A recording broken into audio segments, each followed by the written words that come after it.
প্রিয় শিক্ষার্থী, অনলাইন ক্লাসের ধারাবাহিকতায় আজ তোমাদের আমি উচ্চতর গণিত প্রথম পত্রের পঞ্চম অধ্যায় থেকে বিন্যাস এবং সমাবেশ হতে আমরা একটা সৃজনশীল কোশ্চেনের ব্যাখ্যা সহ সমাধান দেখাবো।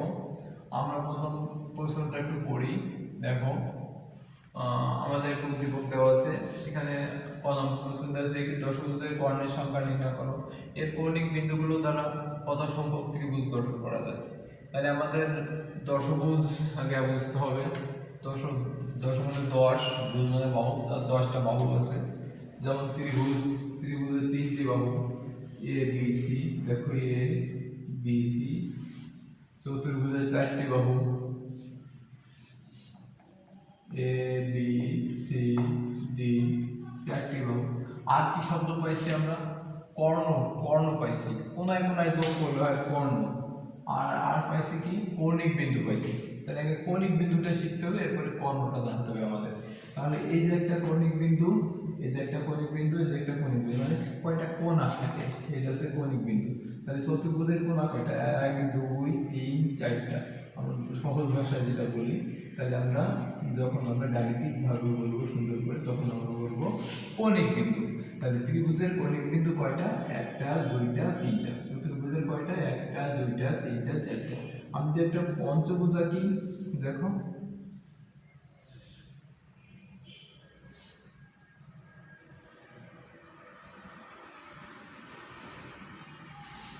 দেখো A B C D E. তাহলে এখানে বাহু 1 2 3 4 5টা। তাহলে কৌণিক বিন্দু কয়টা? 1 2 3 4 5টা। তাহলে আমরা একটা জিনিস শিওর করলাম যে যত যত সংখ্যক বাহু থাকে তত সংখ্যক কৌণিক বিন্দু থাকে। আর একটা জিনিস বলবো কি, কর্ণ হতে গেলে আমাদের কর্ণ হতে গেলে আমাদের কয়টা কৌণিক বিন্দু লাগবে? আমি যদি এটা যোগ করে দিই, দেখো এ এবং সি যোগ করে দিচ্ছি, তাহলে দুটো কৌণিক বিন্দু যোগ করলে একটা কর্ণ হয়ে যাচ্ছে। আবার এই দুটো সি বি এবং ডি, এই দুটো কৌণিক বিন্দু যোগ করলে একটা কর্ণ হয়ে যাচ্ছে। তোমরা একটা জিনিস খেয়াল করো, তাহলে দুটো কৌণিক বিন্দু যোগ করলে একটা কর্ণ হয়ে যাচ্ছে। আর ত্রিভুজ হতে গেলে আমাদের কয়টা বিন্দু লাগে? ত্রিভুজ হলে 3টে বিন্দু লাগে। যেমন 1 2 3টা।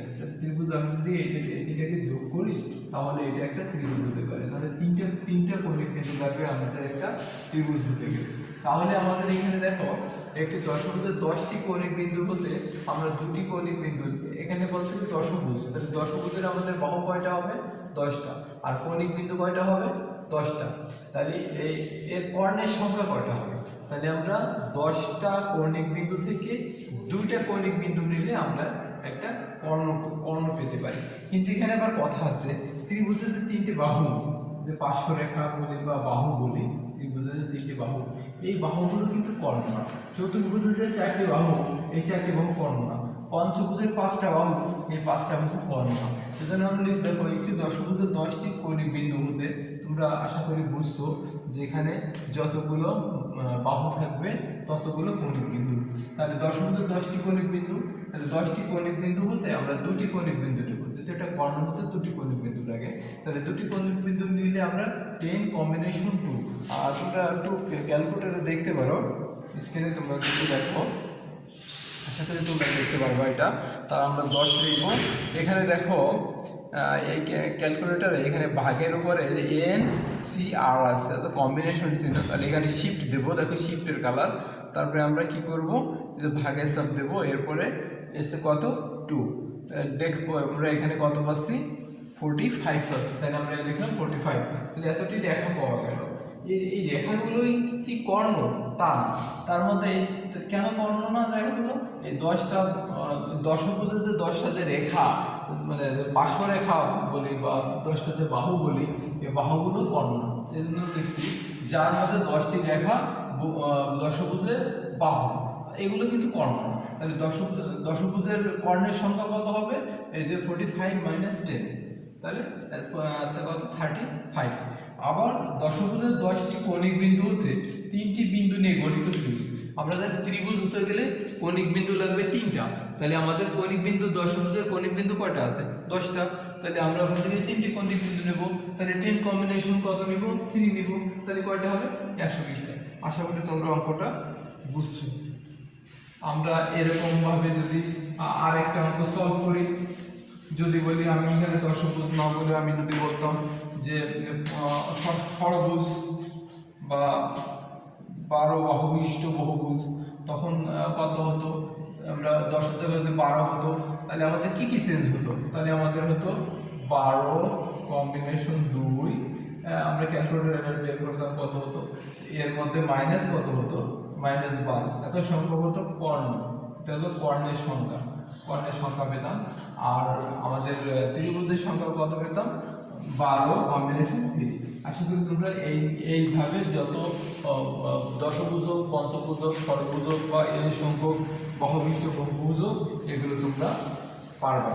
এরপর আমরা দ্বিতীয় অঙ্কটা একটু পড়তে থাকি, তোমরা একটু দেখো।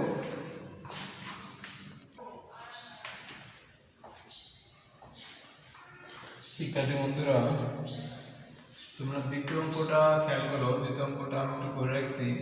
উদ্দীপকের শেষ শব্দটির বর্ণগুলোর সাধারণ ব্যবস্থায় কতগুলোতে স্বরবর্ণগুলো একত্রে থাকবে না। তাহলে আমাদের এখানে দেখো শেষ শব্দটা হচ্ছে নলেজ। নলেজের এখানে আমাদের স্বরবর্ণের ব্যঞ্জনবর্ণগুলো আমরা আগে একটু বলেছি, তারপরে আবার বলি।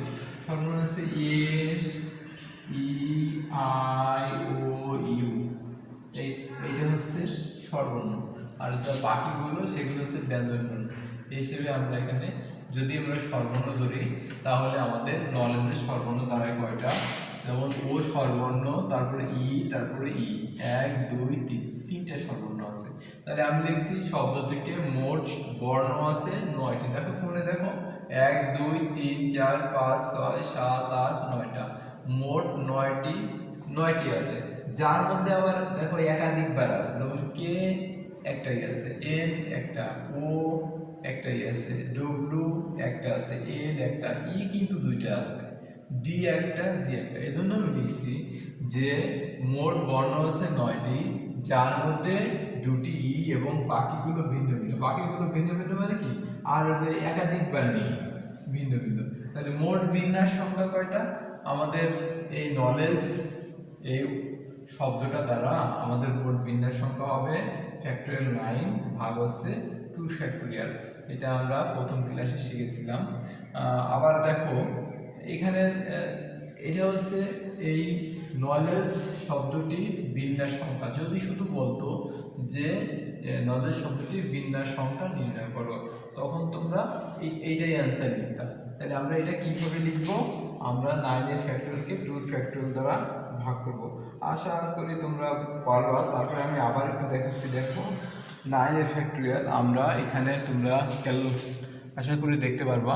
দেখো এখানে আমি লিখছি 9, তারপরে শিফট, দেখো ফ্যাক্টরিয়াল চিহ্ন আছে যেখানে ফ্যাক্টরিয়াল, 9 ফ্যাক্টরিয়াল আমরা ইকুয়াল দিলাম, যা পাইছি ভাগ।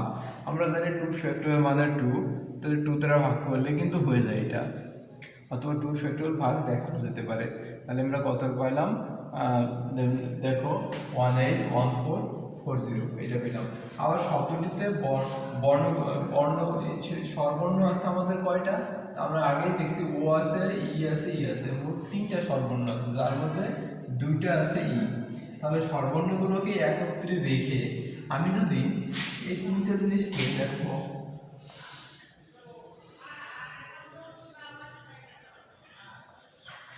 1 2 3 4 5 6 7 8 9, তাহলে 3টাকে আমরা এক জায়গায় রাখবো, যেমন ও, ই, ই, এই 3টাকে আমরা এক জায়গায় রাখবো। তাহলে বাকি থাকলো পি, কে, এন, ডব্লিউ, এল, ডি, জি, 1 2 3 4 5 6। তাহলে এখানে আছে একটা, আর এখানে আছে মোট হলো 6টা। তাহলে মোট ওয়ার্ড দ্বারা এই দাঁড়ালো কয়টা? বর্ণ দাঁড়ালো কয়টা? মোট বর্ণ দাঁড়ালো 7টা। তাহলে এদের বলতে শব্দটিতে স্বরবর্ণ আছে 3টা, যার মধ্যে ই আছে 2টা।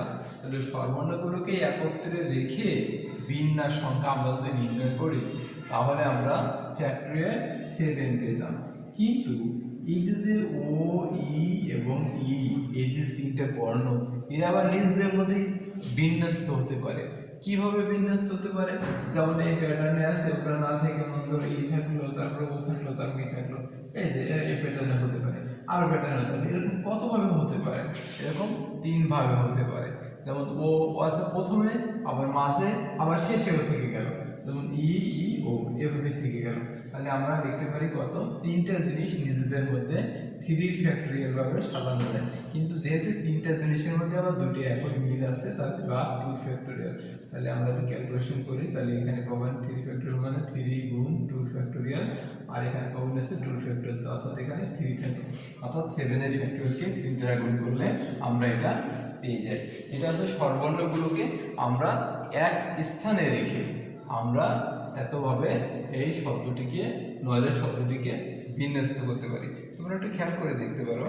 আমরা যদি আবার এটা দেখি 7 এর ফ্যাক্টরিয়াল, তো আশা করি তোমরা বুঝছো। আগে আমি একটু বলছি কীভাবে ফ্যাক্টরিয়াল বের করি।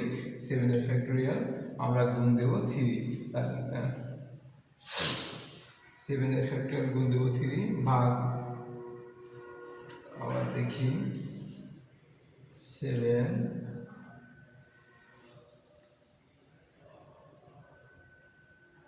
1580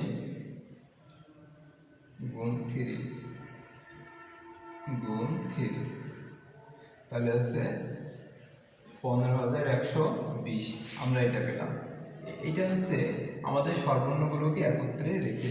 আমাদের কোশ্চেনে কিন্তু এমন হতে পারে যে স্বরবর্ণগুলোকে একত্রে রেখে কতভাবে সাজানো যেতে পারে, আবার স্বরবর্ণগুলোকে আমার এখানে যেমন আছে স্বরবর্ণগুলোকে একত্রে না রেখে, তাহলে স্বরবর্ণগুলোকে একত্রে না রেখে কতভাবে সাজানো যেতে পারে, আবার শব্দটিকে মোট কতভাবে সাজানো যেতে পারে।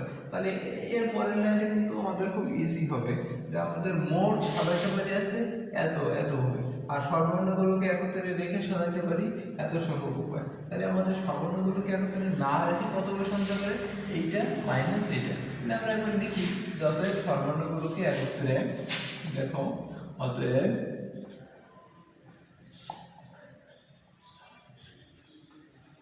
স্বরবর্ণগুলিকে একত্রে না রেখে বিন্যাস সংখ্যা, আমাদের একত্রে না রেখে বিন্যাস সংখ্যাটা কত হবে, একত্রে মোট বিন্যাস সংখ্যা থেকে বিয়োগ দেবে 1814440 -1510। আমরা ক্যালকুলেটরে বিয়োগ করে দেখি কত হয়।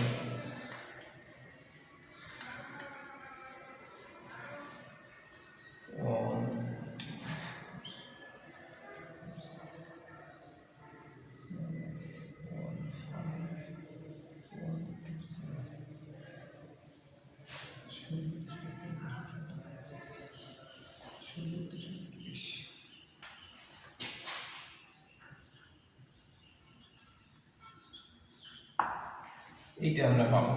আশা করি তোমরা এই অঙ্কটা বুঝছো। তোমরা পরের অঙ্কটা একটু দেখতে থাকো। শিক্ষার্থী, গ নম্বর অঙ্কটা আমরা একটু দেখি। গ নম্বরের প্রথম শব্দটা ছিল প্র্যাকটিস। শব্দটিতে মোট আমাদের বর্ণ কয়টি, 1 2 3 4 5 6 7 8টা, 8টি বর্ণ আছে, যার মধ্যে সি আছে 2টা। তোমরা যদি খেয়াল করো এখানে 2টা সি পাবো, দেখো। আর কিন্তু একাধিক না, ই আছে একটা, আই একটা, টি একটা, এ আর বি সবগুলো একটা করে। তাহলে আমাদের এখানে কি বলছে, প্রথম উদ্দীপকের প্রথম শব্দটির বর্ণগুলো থেকে প্রতিবারে 4টি করে বর্ণ নিতে হবে। 4টি করে বর্ণ নিয়ে আমরা কতগুলো শব্দ গঠন করতে পারবো। তাহলে 4টা করে বর্ণ নেব। তাহলে আমরা এখানে মোট আমাদের 8টি বর্ণ আছে, তার মধ্যে 2টা আছে সি। আমরা কতভাবে এগুলোকে আমরা শব্দ গঠন করতে পারি। তাহলে আমরা প্রতিবারে 4টি করে বর্ণ নিয়ে নির্বর্ণিত উপায়ে আমরা এগুলোকে বাছাই করতে পারি। কিভাবে বাছাই করতে পারি, আমরা প্রথমে 2টা সি নিলাম, আর বাকি থাকে কয়টা, 2টা যদি সি নিয়ে নিই তাহলে বাকি মোট ছিল 8টা। 8টা থেকে আমরা 2টা নিয়ে নিলাম সি, তাহলে বাকি থাকে 6টা। তাহলে এই 6টা থেকে কয়টা নেব, 6টা থেকে নেব 2টা। তাহলে দুইটা নিলাম সি, তাহলে দুইটা সি হচ্ছে 2 কম্বিনেশন 2, অর্থাৎ আমরা 1 দিতে পারি। আর যে বাকি যে 2টা থাকে এই 2টা সি আর বাকি 2টা, মোট নেব 4টা বর্ণ। তাহলে 2টা সি আছে 1 উপায়ে, আর আছে বাকি যে 2টা এটা হচ্ছে 6 এটা কিন্তু 6 2 বা 6 কম্বিনেশন 2 পাই বাছাই করতে পারি। এখন যে দুইটা সি নিলাম আর যে দুইটা ভিন্ন ভিন্ন বর্ণ নিলাম, আমরা মোট বর্ণ নিলাম কয়টা? মোট বর্ণ নিলাম 4টা, কিন্তু এই 4টার মধ্যে দেখলাম যে দুইটা সি রয়ে গেছে। তাহলে যদি দ্বিতীয় যে সি থাকে তাহলে 2 এর ফ্যাক্টরিয়াল দ্বারা ভাগ হবে, মানে এই 4টা বর্ণ নিজেদের মধ্যে আবার কত ভাবে সাজানো যায়। তাহলে 4 এর ফ্যাক্টরিয়াল ভাগ আছে 2 ফ্যাক্টরিয়াল। তাহলে আমরা দেখলাম যে 6 কম্বিনেশন 2 করলে এখানে তো 1, 6 কম্বিনেশন 2 করলে পাবো হচ্ছে 15। আমরা ক্যালকুলেটরে তোমরা করে দেখতে পারো, আমি এটা করে রাখছি। এখানে দেখো 6, তোমরা একটু খেয়াল করো দেখতে পারো, এখানে 6 এরপর আছে কি কম্বিনেশন, তাহলে আমরা শিফট দিব। আর এই যে ভাগের উপরে দেখো যে কালার আছে শিফটের কালার, তাহলে এখানে এটা দিলাম আর দেবো কত 2, তাহলে আমরা পালাম কত 15। আর এই যে 4 এর ফ্যাক্টরিয়াল মানে আছে কত, আমরা মুখে মুখে বলতে পারি 4 এর ফ্যাক্টরিয়াল আছে কত, আর নিচে 2 ফ্যাক্টরিয়াল, অর্থাৎ 4 গুণ 3 গুণ আমরা 2 ফ্যাক্টরিয়াল, আর নিচে আছে 2 ফ্যাক্টরিয়াল। এটা দিয়ে কাটা যায় 3 থেকে 12, 12 আর 17 গুণ করলে 180। দেখো এরপরে 12 আর 15 গুণ করলে 12 গুণ হচ্ছে 15 গুণ করলে হচ্ছে 180। এরপরে দেখো সবগুলো ভিন্ন ভিন্ন যদি বর্ণ নিই তাহলে সবগুলো বর্ণ ভিন্ন হতে হবে। তাহলে দুটো সি নিতে হবে একটা, আর যে মোট তো 8টা বর্ণ, তাহলে মোট 8টা বর্ণের মধ্যে দুটো আছে সি, তাহলে দুটো সি মিলছে একটা, আর বাকি হলো 7টা। মোট হচ্ছে দুটো হচ্ছে সি আর বাকি থাকে হচ্ছে 6টা, এই টপটা। তাহলে একটা আর 6টা, মোট 7টা। তাহলে 7টা থেকে আমরা 4টাকে 7 কম্বিনেশন 4 উপায়ে আমরা এটাকে বিন্যাস করতে পারি। আবার এই যে 4টা জিনিস, এই 4টা জিনিসের মধ্যে কিন্তু কোনোটা আবার একাধিকবার নেই, মানে রিপিট নেই। যেমন এখানে 2টা সি নিয়েছিলাম ওরকম নেই, এজন্য 4টাকে ফ্যাক্টরিয়াল 4 উপায়ে সাজানো যায়। আমরা ক্যালকুলেটর একটু যাচাই করে দেখি। দেখো 7 কম্বিনেশন 7, দেখো 7 কম্বিনেশন 4, আমরা 7 কম্বিনেশন 4 করলে পাবো 35, আর গুণ আছে 4 এর ফ্যাক্টরিয়াল গুণ 4 তার আছে ফ্যাক্টরিয়াল। আমরা যেটা ক্যালকুলেট করি কত পাবো 840। এর সাথে আমরা যোগ করব কত 180, অর্থাৎ আগে আমরা 180 পাইছিলাম। তাহলে আমরা মোট বিন্যাস সংখ্যা কত হলো 1020। আশা করি তোমরা একটা এই সৃজনশীল অঙ্কটা বুঝছো। এরপরে আমরা এরকম আরেকটা অঙ্ক বাড়িতে দিয়ে দেবো, একটু চেঞ্জ করে দেব। তোমরা এই অঙ্কটা একটু দেখো। বন্ধুরা, আমি উদ্দীপক সবই আছে, অঙ্কটাও এই ক্যাটাগরি থাকবে, শুধু একটু চেঞ্জ করে দেব। আশা করি তোমরা ওটা পারবা, না পারলে কমেন্টে জানাবা। এই দশভুজের জায়গায় আমি দিয়ে দেবো 12 বাহু বিশিষ্ট একটা বহুভুজ, আর উদ্দীপকের শেষ শব্দটা না দিয়ে আমি মাঝের শব্দটা দিয়ে দেবো। হ্যাঁ, মাঝের শব্দটা এই যেটা এই শব্দটা দিয়ে, মধ্যবর্তী শব্দটা দিয়ে শব্দটির বর্ণগুলোকে সাধারণ ব্যবস্থা কতগুলোতে স্বরবর্ণগুলো একত্রে থাকবে না। আর একটা দিব, আর এটা এখানে ছিল 4টি, আর আমি দিয়ে দেবো 3টি। আশা করি এটা তোমরা পারবা। এ পর্যন্তই, ধন্যবাদ।